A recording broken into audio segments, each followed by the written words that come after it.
What's this? Some guy destroyed a monument of the Ten Commandments. Must be an atheist. What?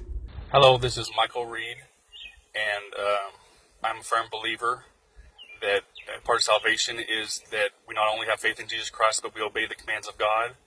What?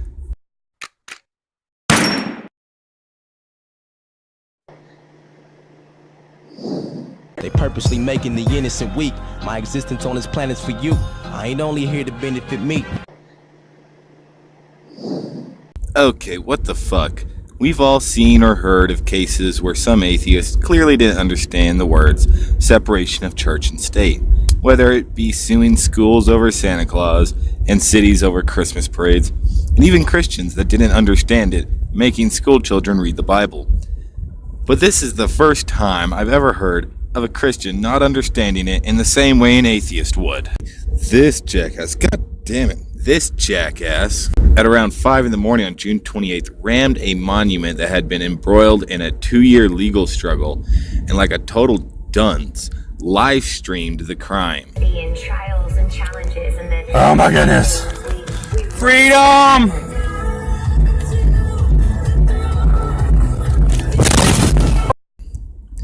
Yeah, how's that improved Facebook live stream security coming along? Anyway, somehow the reactions to this are varied, with Governor Mike Huckabee actually making a funny joke, seriously surprising me, saying, "Some idiot in my home state broke all 10 commandments at the same time. He wasn't Moses and it wasn't Mount Sinai."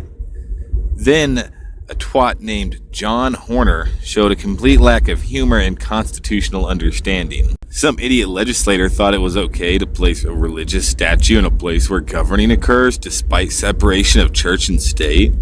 Somehow we are in the mirror world. Lifelong liberals are voting Republican and conservative. Feminists are supporting Islam. And now a Christian doesn't understand the Constitution in the same way an atheist doesn't? What? How are we at this point? So now I have to explain to this numbskull and any other idiots out there that think this is a violation of our freedoms that it isn't. Okay, the reality is that the separation of church and state keeps the United States from restricting or promoting one religion above another.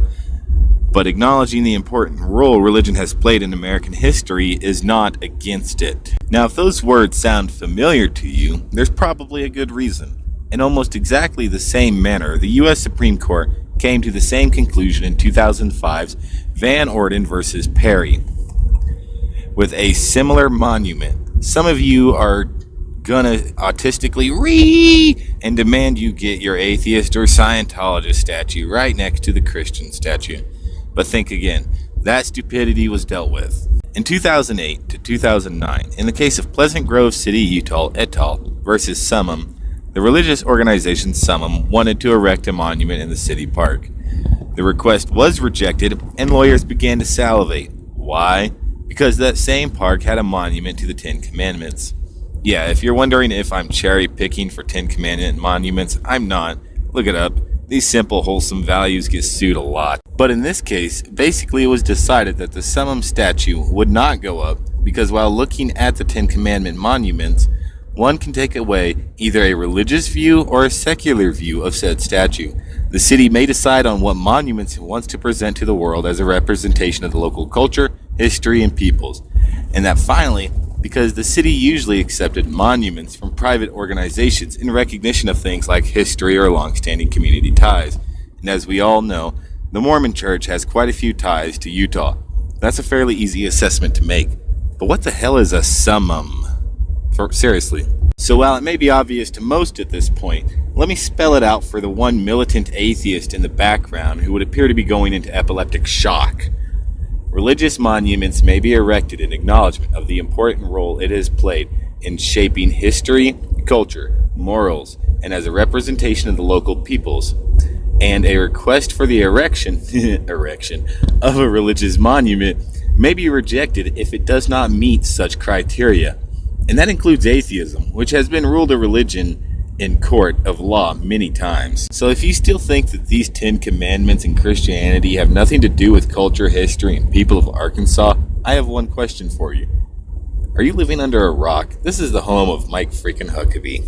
Most of you chumps running around here ain't never had strict parents. Still you out in these streets thinking you hot as can be, without the knowledge to lead, so you just follow the sheep. You been brainwashed by a fake life that you used to living. Yo, society's got you living for a whack cause. You're a fucking adult with no skills at all. You don't read any books or play ball. You don't draw, you literally do nothing at all. Your lazy ass don't commit to labor. You pick something up, try it out, and put it down 2 minutes later. Then you complain about your life cause it ain't getting catered. Now whoever tries to call you on your bullshit's a hater. They purposely making the innocent weak. My existence on this planet's for you. I ain't only here to benefit me. Yeah, we need to make a change while there's still time. It is hard, and sometimes I struggle trying to reveal mine. I can guide you if you feel blind. I just need you to be willing to journey into my ill mind.